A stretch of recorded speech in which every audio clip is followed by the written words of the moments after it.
Guys, ways to use Inktense pencils. It is this wonderful ink product in the form of a pencil, even better in my opinion than a watercolor pencil, because when it dries you can layer on top and the bottom layer will not move or pick up like a watercolor pencil would.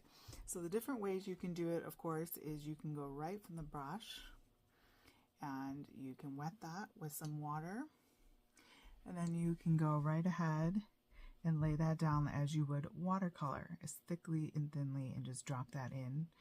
You can use different colors as well and mix. You can also use scrap watercolor and go ahead and lay down the color like you would on a palette, and then activate that with water and use that as a palette, and then paint right from there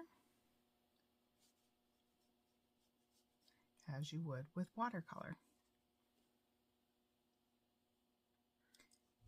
And then of course you can go directly to the paper.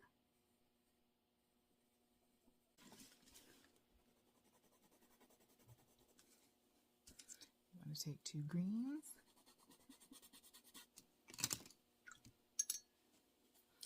I would always recommend going lightest to darkest.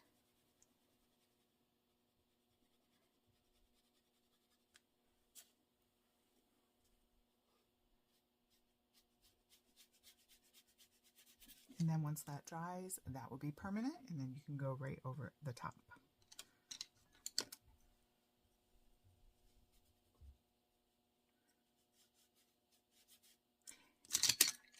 Inktense pencils, guys. Great investment.